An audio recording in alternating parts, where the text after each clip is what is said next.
So we start Super Bowl 41 to 50 with obviously Super Bowl 41. This was taking place in Miami Gardens at the Dolphins Stadium. That was what it was named at the time. It was between the Indianapolis Colts and the Chicago Bears. For the Indianapolis Colts, well, they were 12-4. They were second in points for. They were 23rd in points against. It was a bad defense, man. They took care of Kansas City 23-8.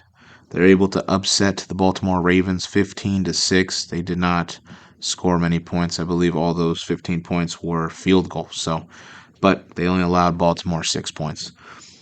And then, in a very classic AFC Championship way, Brady versus Manning again. Manning finally defeated Brady 38-34 to finally be able to get to the Super Bowl. The Chicago Bears, they were 13-3, second in points for and third in points against. They took overtime to beat Seattle 27-24, so it was a battle. But then they handled the New Orleans Saints 39-14 to go to the Super Bowl for the first time in years. For this Super Bowl, it could have been a classic, but it wasn't. Peyton Manning and the Indianapolis Colts were just better, and they were outclassing Chicago in many ways. Even though it was sloppy, the Indianapolis Colts won 29-17, with the MVP being Peyton Manning. Hall of Famers in there was Tony Dungy, Marvin Harrison, Peyton Manning, Jim Polian, and Brian Urlacher. Devin Hester's kickoff touchdown return was, well, memorable and one of those plays that you just need to see because he was the best kick returner, punt returner in general of all time. It was very rainy, so the turnovers were high. 8 turnovers and 10 penalties for both teams. Indianapolis time of possession killed pretty much the whole game, and that's pretty much what ended that game. This was the first time that 2 African American coaches actually coached in the Super Bowl, so that was a huge milestone. Indianapolis got their second Super Bowl, and Peyton Manning and Tony Dungy finally won the big one after years of not being able to do so and coming up short because of the Pats dynasty.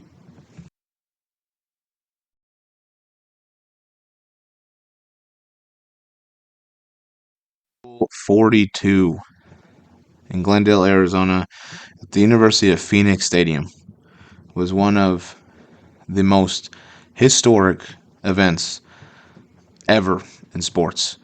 It matched up the New York Giants versus the New England Patriots. This was a true David and Goliath story. For the New York Giants, well, they barely made the playoffs. They were 10-6. They were 14th in points for, and they were 17th in points against in the regular season. They beat Tampa in the playoffs 24-14.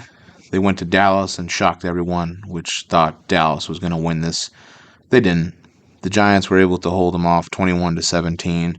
And then, with an even bigger shocker, they were able to go to Green Bay playing -1 degree weather and beat them 23-20 in overtime with a Brett Favre Packer team that looked prime for the Super Bowl.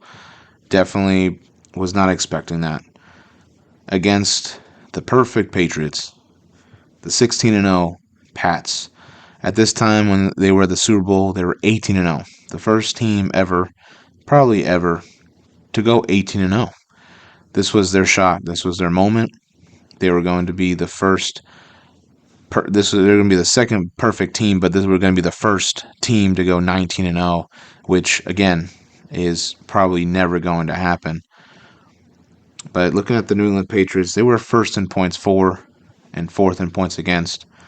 If you look back at this season, they were destroying every single team by at least 40. And they definitely were incredible on defense. They beat Jacksonville 31-20 at home, obviously. And then they beat the San Diego Chargers 12-21. Overall, this looked like it was easy money, but it wasn't. Eli Manning and the Giants, well, they drove down the field, and a little help with Michael Strahan, Hugh Minora, Justin Tuck, they were able to pull one of the biggest upsets in sports history. 17-14 was the score. Eli Manning won the MVP, and Hall of Famers Michael Strahan, Randy Moss, Junior Seau, and Richard Seymour, well, they would go to Canton. The New York Giants sacked Brady 5 times. The Patriots, well, 18-0, now 18-1. David Tyree's helmet catch is going to be one of the most famous catches of all time, and definitely going to be one of those that Tom and that New England team will always hate. Eli's incredible determination is really what set apart that game-winning drive, especially with that sack. Should have been sack, and he got away. The New York Giants were number 6 seed wild card, but they won their 3rd Super Bowl in a magical way of winning it.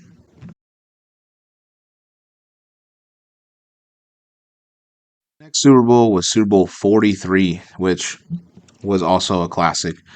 How could you top one of the biggest upsets in sports history? Well, how about a game-winning drive after seemingly looking like this might have been the first Super Bowl for one of these teams?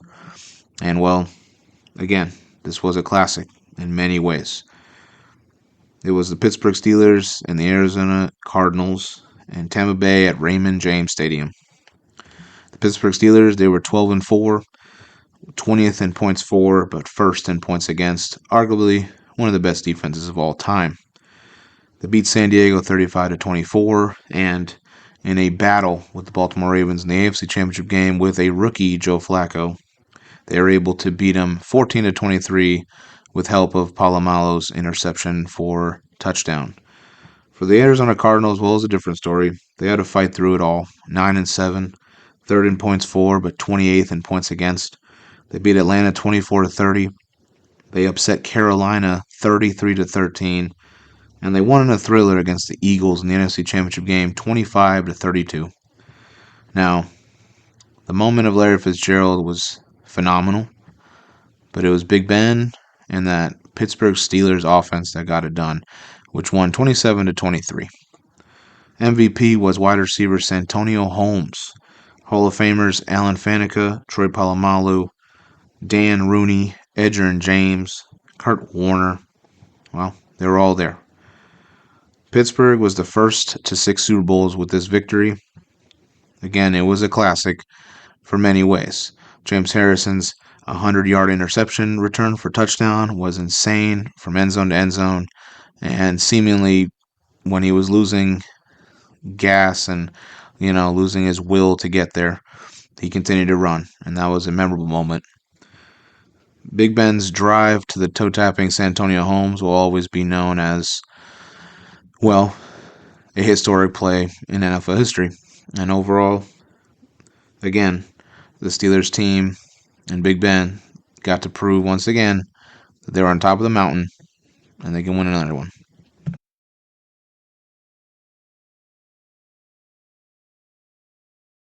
Super Bowl 44 was extremely memorable for many reasons, specifically the New Orleans crowd, their fans, and what they went through with Katrina, and having a Super Bowl title in their city for the first time ever.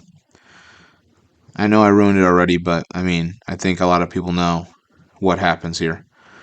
It was pinning two of the best NFL teams of that year, and it made sense that these two teams would meet. Saints and the Colts in Miami Gardens at Sun Life Stadium. The Saints 13-3, first in points for, 20th in points against, destroyed Arizona 45-14. So that was a definitely smacking. And then they won a thriller against Minnesota at the Dome. Yeah, that was a very, very, very memorable night for sure. Brett Favre and the Vikings, they were looking good, but the Saints, they got it. They were able to have that last-second field goal from Hartley, and here they are. For the Colts, 13-3, or 14-2, 7th in points for, 8th in points against. This was a team prime to possibly win another one. They beat Baltimore pretty bad, 3-20, and then they beat the New York Jets, 17-30, which brought them to the Super Bowl. Now, were they favorites? I don't know. I think they probably were. But these were two teams that were definitely itching to win. And at the end of the day, especially that gutsy Sean Payton, started the second half, onside kick. I mean, yeah, I really got the ball rolling for what was to come. And again, it was definitely back and forth for a little bit, but the Tracy Porter interception is really the backbreaker of the Super Bowl. 31-17 was the final score, with the Saints winning the first Super Bowl ever in their franchise.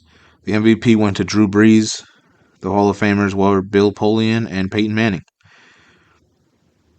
The second half, again, was mainly a little sloppy, but, again, that interception was key.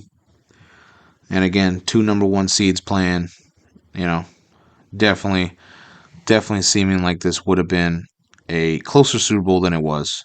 But the Saints defense was very underrated that year, of course.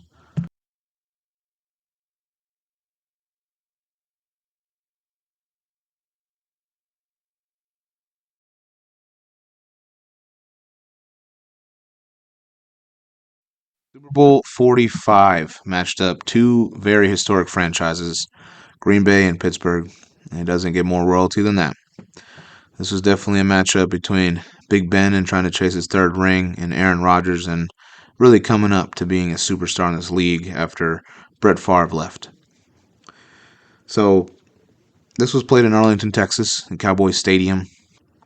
The Pittsburgh Steelers were 12-4, with the 12th points for, but first in points against.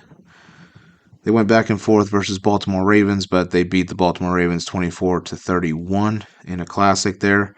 And then they beat the New York Jets 19-24. For the Green Bay Packers, well, they had definitely a hill to climb at 10-6. They were 10th in points for and second in points against, though. They had a late interception to beat Philadelphia 21-16. They shocked Atlanta and beat them bad 48-21. And then, well, they beat Chicago 21-14. Jay Cutler got injured. Caleb Haney came in. It was not a great day for Chicago fans, and yeah, that was that. The Green Bay Packers are in. Now, looking at it, Green Bay won this game, absolutely, but it wasn't just an easy win. They had to get some critical plays, like the Clay Matthews play, or like you've seen Nick Collins interception. But also Aaron Rodgers had a big day, especially Greg Jennings. So overall, that was a surprise to arguably another great defense in the 2010 Steelers. Green Bay won 31-24, with the MVP going to Aaron Rodgers. Hall of Famers in here were Charles Woodson, Alan Faneca, Troy Polamalu, Dan Rooney, and Bill Nunn. Rodgers had 304 yards, 3 touchdowns, and 0 picks. It was the first Super Bowl ever played in Dallas, so that was a milestone for him. And Green Bay, well, they got their 4th Super Bowl title in franchise history.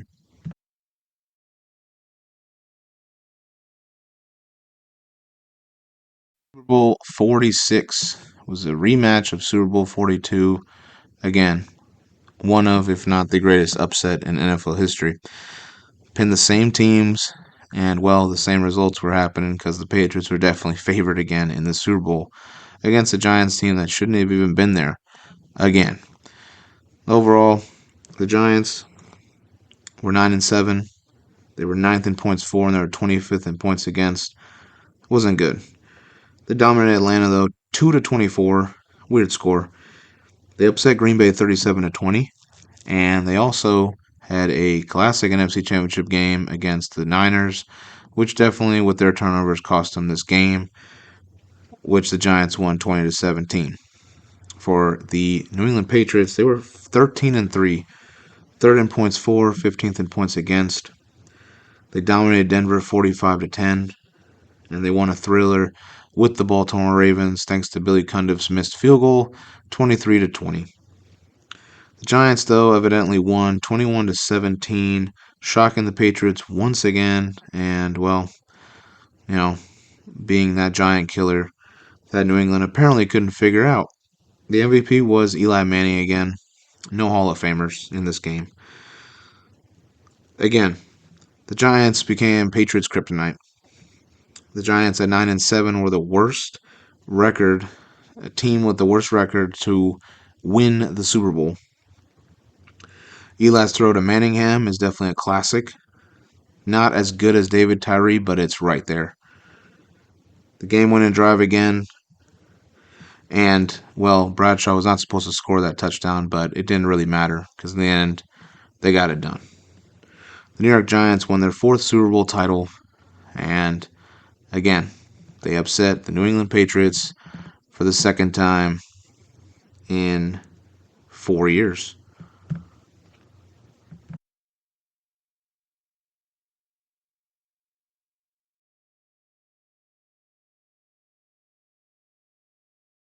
Super Bowl 47 was played in New Orleans Superdome between the Baltimore Ravens and the San Francisco 49ers. For the Baltimore Ravens, they came in here, Ray Lewis's last ride, and, well, evidently Ed Reed's last run as well. They were 10-6. They got in. They squeaked in, really. Ray Lewis came back with I believe it was a torn tricep, I believe. But he wore that brace and he was able to push through. Definitely motivating his teammates here. They were 10th in points for and they were 12th in points against.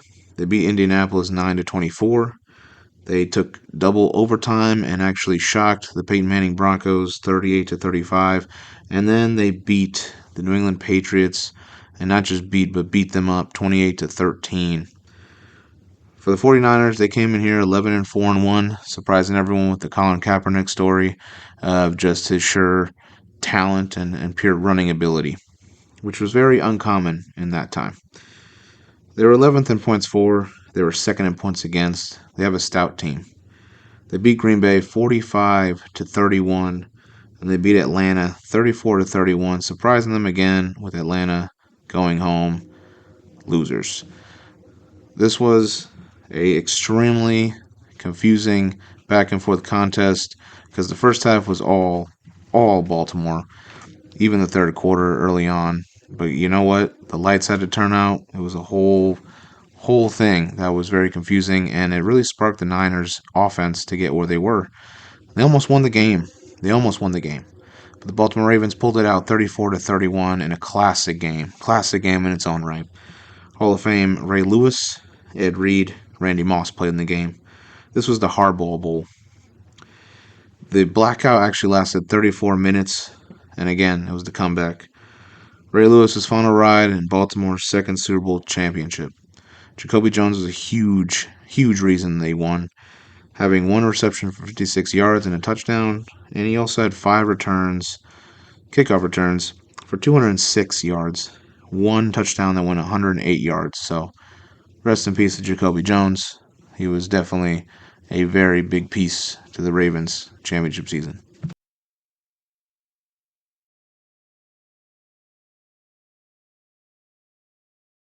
Super Bowl 48 was definitely not what the few Super Bowls, or, at least some of these Super Bowls, like a 47, like 46, like 45, even like 44. Any of these 40s. This was a smack. This was an ass whooping. This was a scrimmage game. This was just the Seattle Seahawks proving how dominant they were and they were going to become. For this Super Bowl, it was played in East Rutherford in MetLife Stadium, the first Super Bowl in New York. And, well, it was memorable in a way.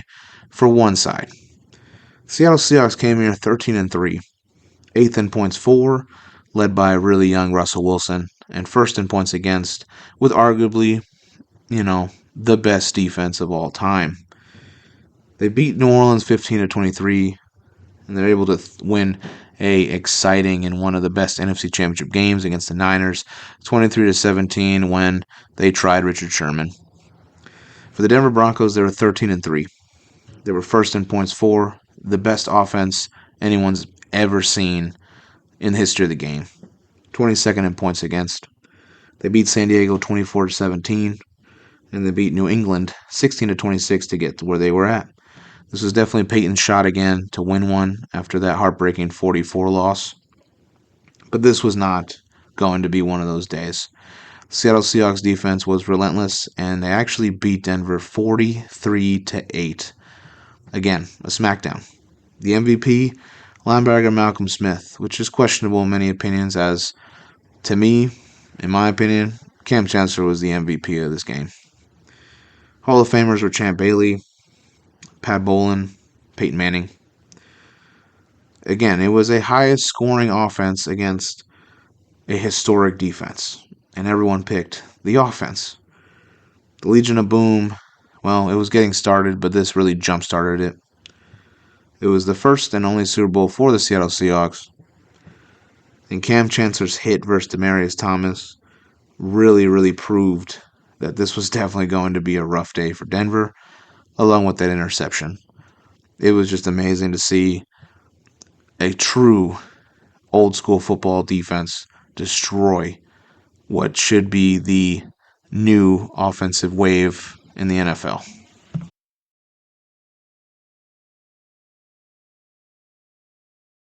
Super Bowl 49 was a classic one to end the 40s countdown.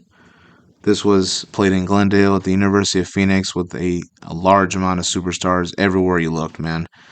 The Seattle defense, Russ Wilson, Marshawn Lynch, and some of the offensive players, obviously. And New England, of course, with Tom Brady and Julian Edelman and Gronk. These were definitely two stout teams that were meant to meet. And honestly, this was a very memorable Super Bowl. For the ups, the downs, it was a roller coaster, man. But this was definitely a crucial part in history. For the New England Patriots, well, they were 12-4. They were fourth in points for and eighth in points against. They beat Baltimore 35-31 in a thriller, honestly. Had to come back for that.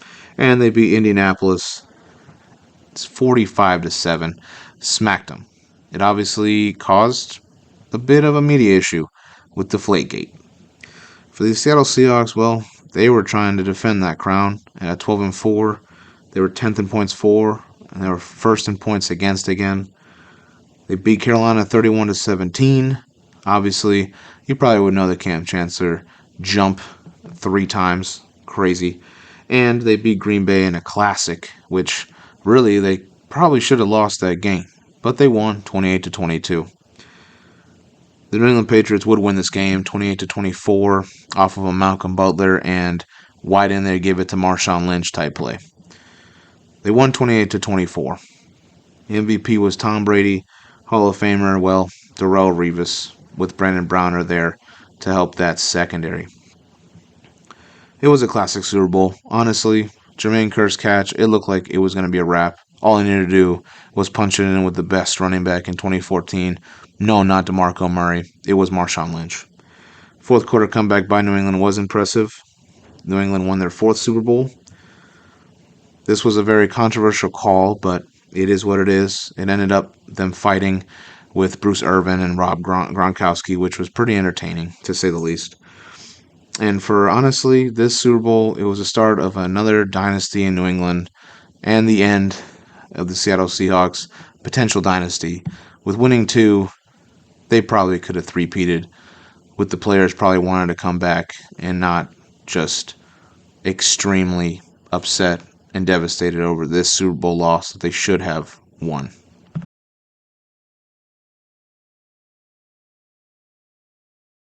But not least, the last Super Bowl of this video, Super Bowl 50, between the Carolina Panthers, a dominant football team, versus the Denver Broncos, and honestly, their low-key dominating defense. This was definitely a Super Bowl where this was definitely going to be Peyton's last ride, really, man.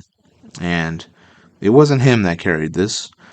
It was that extraordinary historic defense that they had. Honestly, arguably another one of those top 10 possible defenses of all time. But first, the Carolina Panthers came in here 15-1 regular season record, dominating everyone. Cam Newton just lighting it up. They were first in points for and sixth in points against. They beat Seattle. Honestly, a little bit of a nail biter, but they beat them 31-24. And they beat Arizona, honestly beat them down 49-15. For the Denver Broncos, they came in here at 12-4, 19th in points for, and 4th in points against. defense relied type team? Absolutely. Peyton Manning was, well, he was throwing ducks out there. He was not the same.